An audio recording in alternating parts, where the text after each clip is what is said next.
much our colleagues from the media for having elected to be with us always as we speak out the position of the party. I must, on behalf of the spokesperson, of course, him present, communicate our heartfelt gratitude to you all for the manner in which you have carried the Revolutionary Party's message to the people and to the world. It is a feat that we don't take small. We thank you very much for that. Welcome our colleagues from the media. I must say it is a special press conference, a special press statement happening at a time when a lot of very interesting things are happening within our own jurisdiction and of course beyond. I need not explain much about that. The spokesperson here, the mouthpiece of the party, all of us, Ambassador Comrade Simon Kayamoy is here, and I need not waste the time than to say it is your occasion, Comrade Spokesperson, to speak to our colleagues. Thank you, Comrade Director. I also want to join you in welcoming our colleagues who are here from the media, and of course, I hope that we shall make use of this afternoon in a positive manner. This is more or less like what we might call a weekly review of what has been going on in the country. And let me start by looking at the issue of engagement and re-engagement.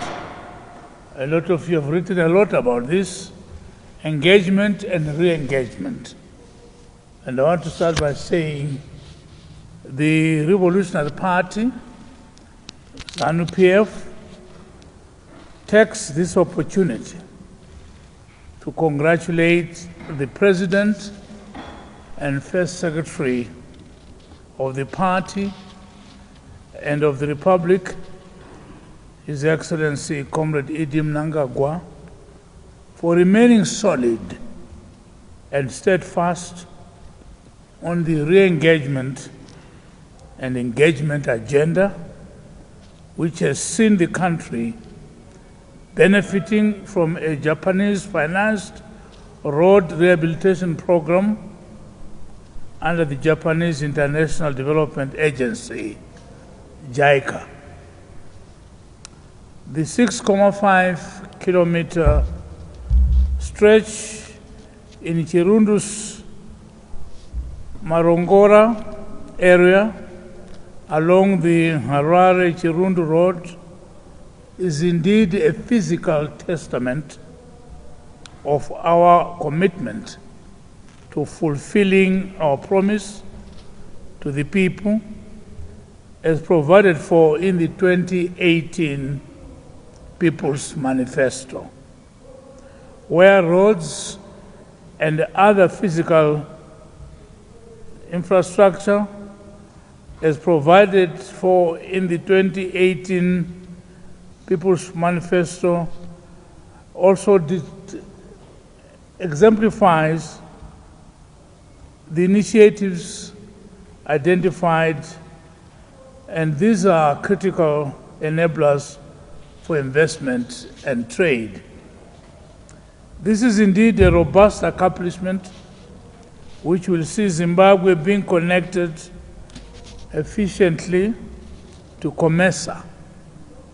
The party reiterates the President's call that our roads should speak to roads in the region so that the country becomes land-linked through roads. We reiterate the party's support for the re-engagement and engagement policy, and we are confident that it will bear fruits and see the ultimate restoration of full-throttle cooperation between Zimbabwe and the world at large. We remind that the completion of this Marongora project follows the visit by the President, Comrade Mnangagwa, to Japan, where he met with his then counterpart, Prime Minister Shinzo Abe, and the Emperor of Japan under the TICAD framework. His Excellency the President has always made it categorical that Zimbabwe does neither seek enmity or pursue hostility against any nation, but seeks friendship. But seeks friendship, I must underline that, and mutual cooperation towards addressing global challenges. We as a party can assure the President and indeed the government of our full support and indeed unwavering support in all fronts. We also, as you may recall, had the Workers' Day on the 1st of May. Zanu PF further commends the President and the entire leadership of the party for reaching out to the workers on the occasion of the May Day celebrations marking the International Workers' Day. It remains the party's firm position that indeed Vision 2030 is only achievable by making sure that no one is left behind. Workers shoulder the responsibility of transforming policies into practical realities.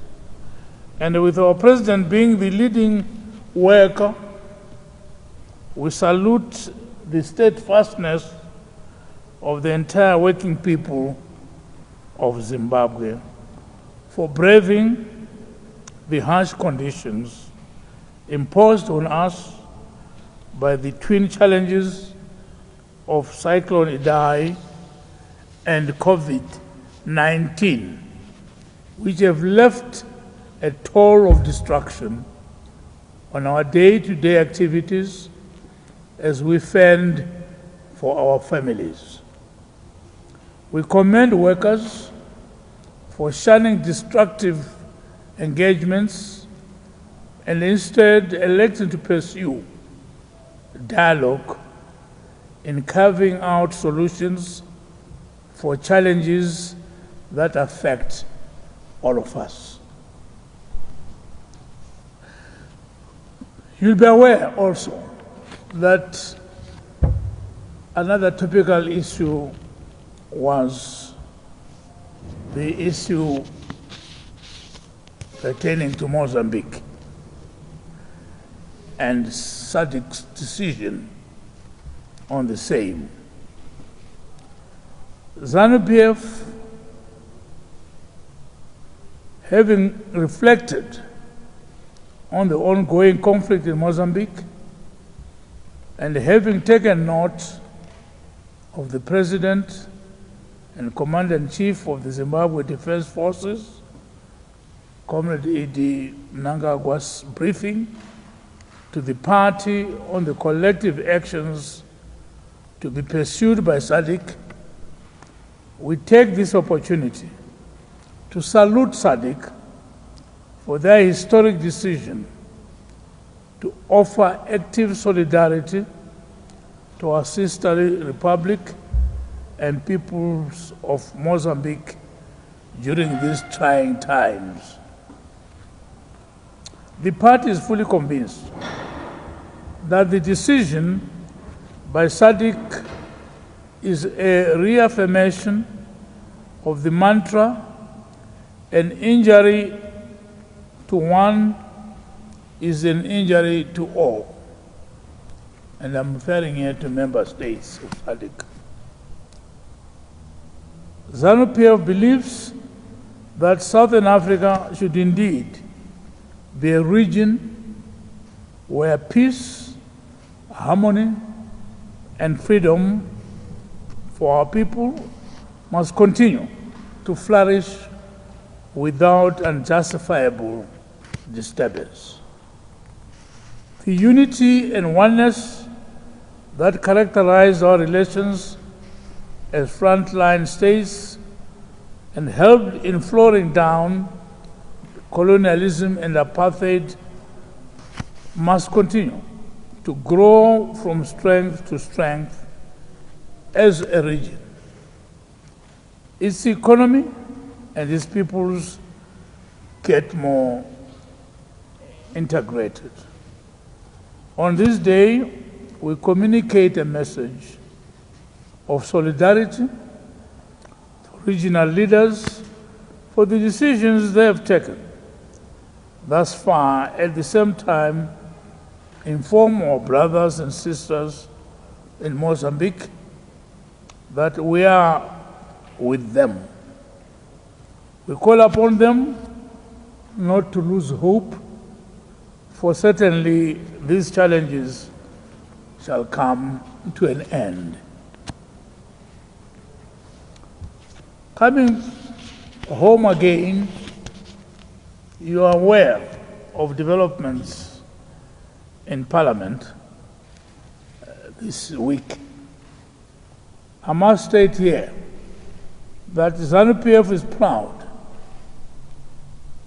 to have steered the passage of the Constitutional Amendment Bill number 2, which received overwhelming and historic support from all political parties in the House of Assembly and the Senate, with the bill receiving 191 to 20 votes in the House of Assembly and 65 to 10 votes in the upper house, that is the Senate.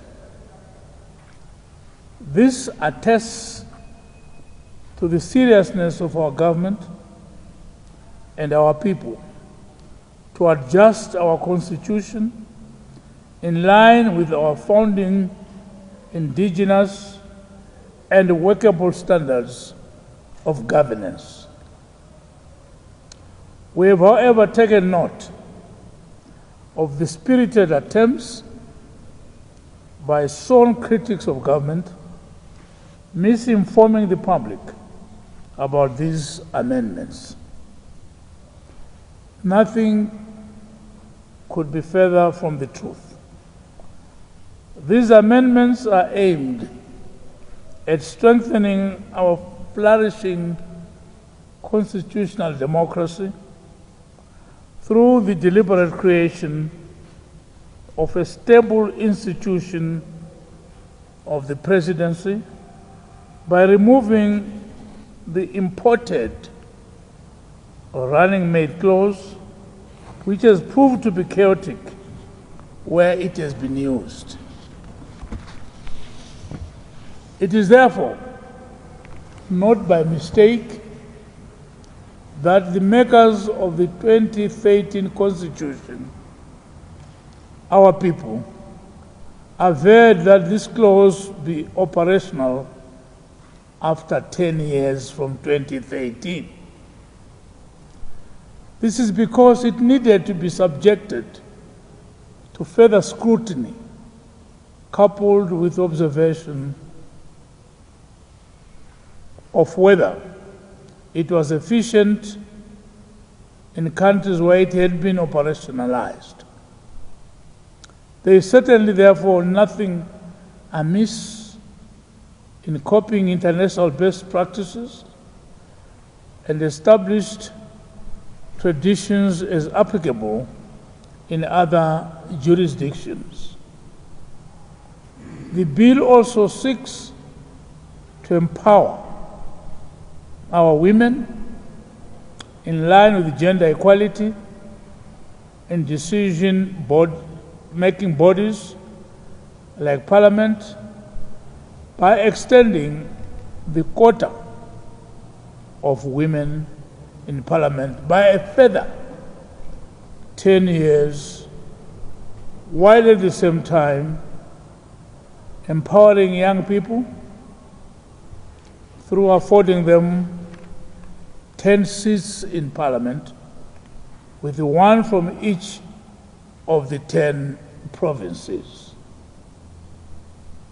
Certainly, those who believe in the power and capacity of women and youth to lead and represent cannot frown on this milestone. Zanu PF further supports the bill insofar as it seeks to stabilize the justice system by way of extending retirement age of 75. It is recognizable, or a recognizable tradition across jurisdictions, that judges mature at law. Wisdom and experience as they grow in it.